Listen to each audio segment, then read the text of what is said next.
lại quá khứ, anh quay trở về thời điểm đôi ta mới bắt đầu. Anh nhớ rất rõ là năm cấp 2 lúc đó tình cảm còn cất giấu. Không dám biểu lộ ra cho em biết là anh thích em đã lâu rồi. Nhưng em biết mà tình yêu con nít vì sợ mắc cỡ làm sao nói. Cho đến một ngày chịu không nổi lấy hết can đảm để nói ra là anh thích em rất lâu rồi, điều này không bao giờ chối cả. Em có biết không, hai người từng thương giờ tạm gọi em mối tình đầu. Cảm giác khi đó chẳng biết làm gì ngoài việc e thẹn đứng nhìn nhau. Và rồi cuối cùng em cũng chấp nhận tôi với tư cách như người yêu. Kể từ lúc đó có thêm công việc chở em học về vào buổi chiều. Không ngại khó khăn không sợ gian nan, chỉ muốn em mỉm cười trên môi. Một khi đã yêu thì chấp nhận hết, chỉ mong người đừng xóa tên tôi. Mối tình đầu không như tưởng tượng, cuối cùng cũng trôi theo thời gian. Hạnh phúc chấp vá giờ đã đổ vỡ, có lẽ là do ông trời ban.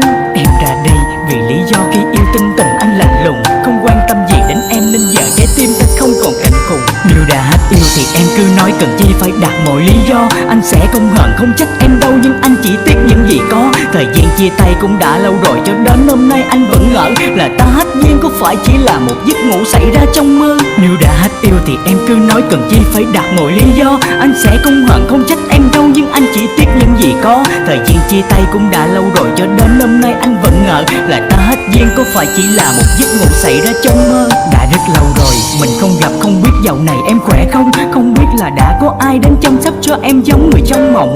Anh thì vẫn cứ như thế, làm bạn cô đơn chỉ một mình. Tôi đến nỗi nhớ nó lại kéo về, khiến tim này nhói như cực hình. Trước mặt em anh giả vờ vui vậy, nhưng em có biết tim anh đâu. Vết thương ngực trái tình yêu sâu nặng, em nghĩ là nó là nhân sao. Đừng ép anh phải quên một người khác khi mà mối tình đầu xuôi nguôi. Xin em đừng bắt anh phải quên em khi ta chưa chọn phận lứa đôi. Anh vẫn dõi theo em đây chứ, nhưng với cái cách đứng sau lưng. Những lần thấy em rơi nước mắt anh muốn lại đưa tay lau, nhưng với cái tư cách là gì đây, vì đâu là người em yêu nữa. Chỉ sợ khi đến càng làm em đau, anh không muốn vậy em hiểu chưa. Cho dù ra sao và dù thế nào, con tim này vẫn chưa chỗ cho người con gái mang tên tình đầu quay trở lại nếu đổ vỡ. Anh chấp nhận hết, nguyện hy sinh thay đổi tất cả đi ngược dòng để đến bên em nói vài lời mình quay trở lại có được không. Nếu đã hết yêu thì em cứ nói, cần chi phải đặt mọi lý do. Anh sẽ không hận không trách em đâu, nhưng anh chỉ tiếc những gì có. Thời gian chia tay cũng đã lâu rồi, cho đến hôm nay anh vẫn ngỡ là ta hết duyên, có phải chỉ là một giấc ngủ xảy ra trong mơ.